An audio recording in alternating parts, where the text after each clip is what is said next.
Hi, summer school people.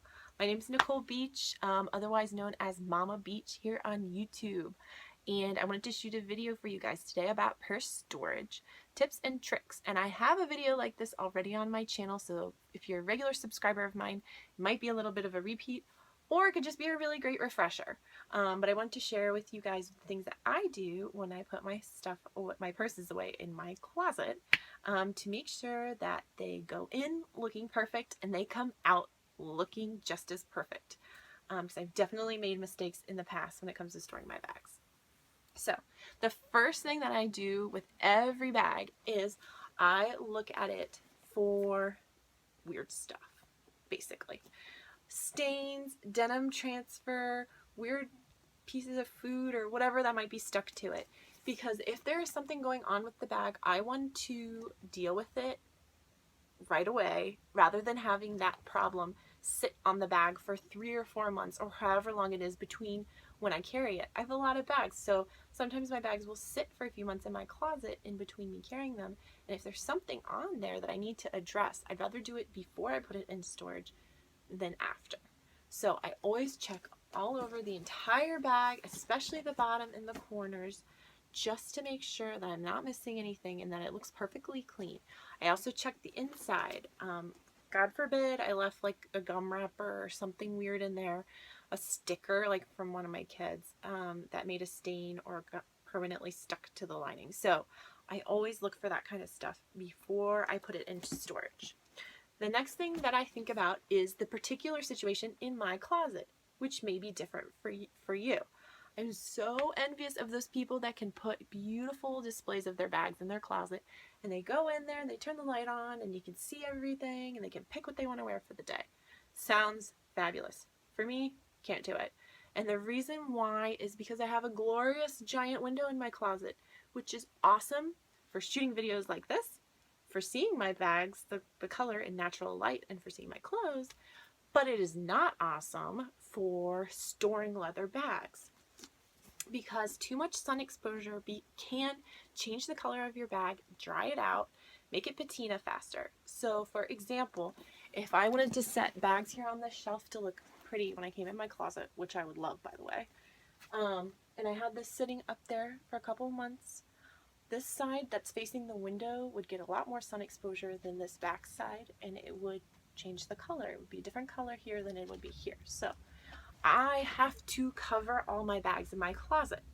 Now, what do I cover them with? Depends on the bag. For a dark bag like this, I feel perfectly comfortable using the dust covers that come with the bags. Okay?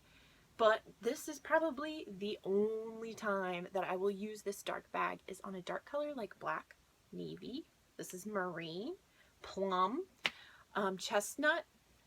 I have heard so many horror stories of these bags, this dark blue color bleeding onto a light colored bag and then you can't get it off. It's just like a nightmare. So I'm so scared of that happening that I'm super cautious and I use light or white colored pillowcases for my light colored bags. Now you can pick these up super cheap at thrift stores. My mom just raided a thrift store near me and she got them for $1 a piece, or you can find them on Amazon. They're not quite as cheap on Amazon, but it's well worth the investment to protect your bag, because if you can spend $2 on a pillowcase and protect your $300 bag from getting weird dye on it from the bag that Dooney sends us, it's just craziness, then I think it's a pretty good investment.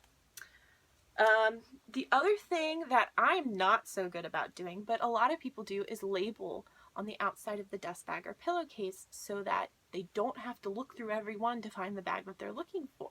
I have a few of these super cute bag tags that my friend Lisa made for me, and it really helps me to know what's in there if I can see, okay, this is my violet binocular bag, and I don't have to go and peek inside and say, what is this? And some people do something as simple as writing what it is on a little piece of paper and just safety pinning it to the outside. So it can save you some time while you're looking through your closet if you have just a wall of different colored bags, of dust bags and pillowcases like I do. So that certainly helps. I'm sorry, I'm looking at my list here. The next thing that I think about is stuffing. Stuffing is important because it keeps the shape of your bag and it helps protect it from getting injured in your closet. So if you didn't stuff this and just let it go flat, the piping might get misshapen. You might end up stacking it too close to another one, so that the handle sticks into it. Just all sorts of weird things can happen when you don't stuff your bag. So I always stuff mine to keep the shape and to keep the structure of the bag. And what I normally use is paper. So either tissue paper or that kind of thicker paper that comes in the bags when they come from Dooney. But if I don't have paper, sometimes I will use fabric. I will use old baby blankets, old scarves, old clothes that don't fit me. But what I think about is, what color is this object I'm putting inside the bag? Because if it's dark, just like the dust bag, you could have a similar issue on the inside of the bag, because most of these bags have that lovely red cotton lining. But if I'm going to put a piece of black fabric in there or navy, I'm really going to think about, is this dye from this going to bleed onto the red and ruin it? And it's something I always think about when I put fabric inside. So I try to use light colored fabrics, white baby blankets, even like yellow or gray, something that I know is not going to stain the inside of the bag. And then I think about how to properly put it on the shelf. So I know it seems totally obvious. You take the bag, you put it on the shelf, but this is a true story. I totally ruined a Smith bag by not putting it away properly. I put it away like this because I was in a rush and I'd already sold it to someone and they wanted measurements and my kids are crying, so I just threw it on the shelf like this. A few hours later, I came back, and from the weight of the leather laying down on the strap that I was stuffed up underneath on top of this hard shelf, I'd gotten a permanent crease in the Smith bag from the strap just digging in because of all that weight. And I couldn't get it out. It was permanent. And so I had to go back to this poor girl and be like, hey, I just ruined that bag I sold you. Sorry about that. I felt like such a jerk.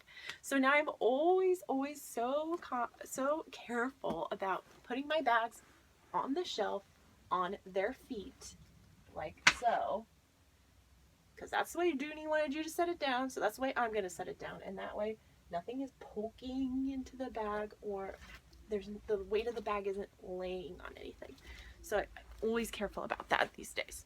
Okay, so let's go over a few different types of bags, specific rules that I have for specific styles. So I'm going to go over 3 different kinds. So the first style that I have tons of is satchels. And this style has the most rules when I put them away, because there's a lot of different parts here that I want to think about before I store them.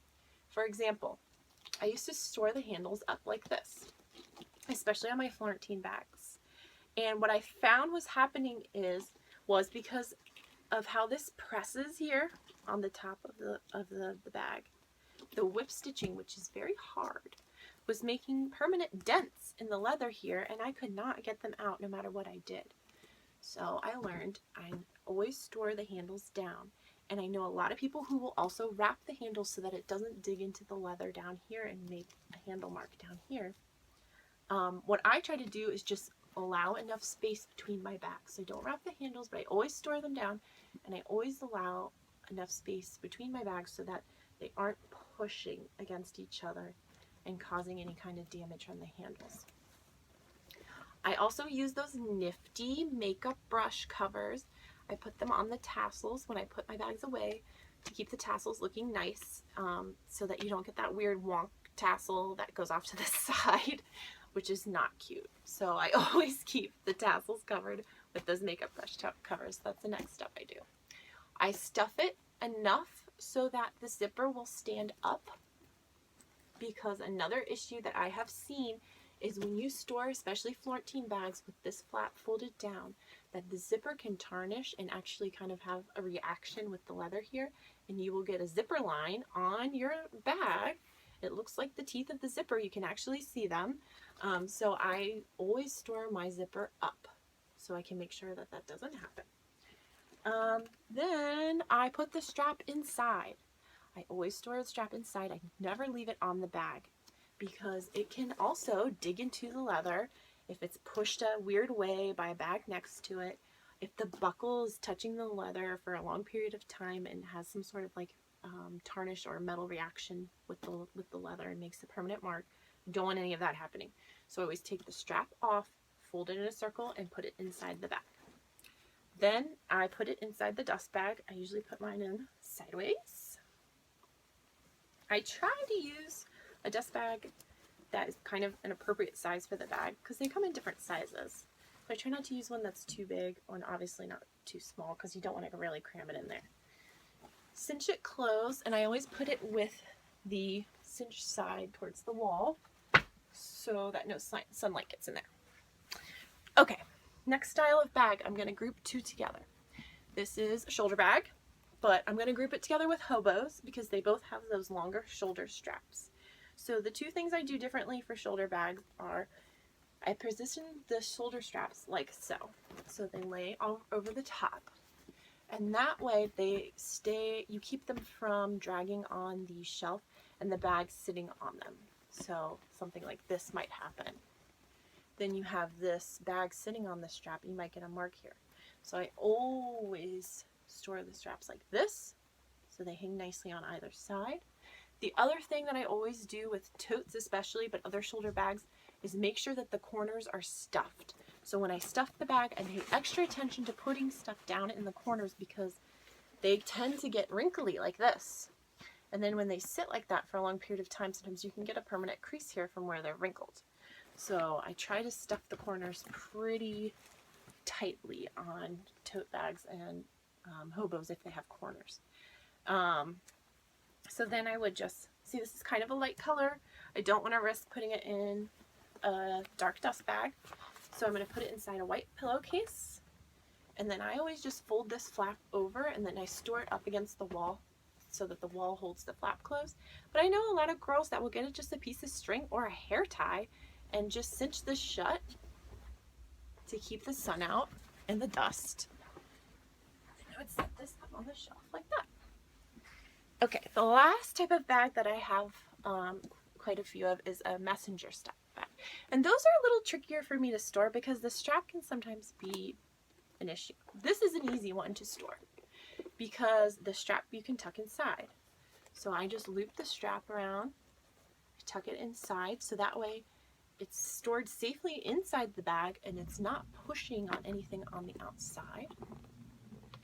I just put it back together, put the closure back, so it's like this. And that way you can see it's nice and clean and there's not going to be anything pushing on the bag. And then I put this in a light colored one. You can see I have a nifty tag for this one. Kind of wrap it up. I want to make sure when I put it on the shelf, either I'm setting it on where the bottom of the bag would be or the back side. If I sit on the front side, remember there's that piece of hardware there and I don't want that poking or doing anything weird to the bag. So I'm actually going to set this up.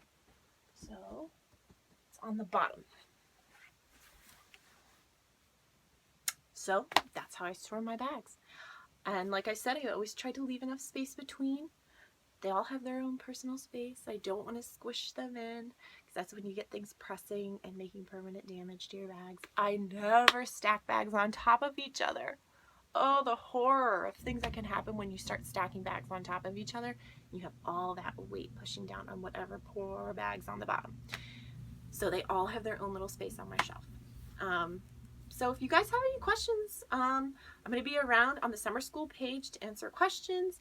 If you'd like to share tips of your own that I haven't covered in this video, please feel free to share with the group because we're all here to learn and it's awesome to share ideas, and I learned so much from these Facebook groups. You have no idea.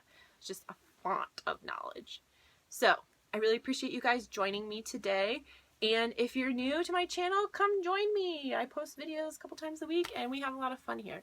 So thank you guys for watching and I'll see you at summer school. Bye.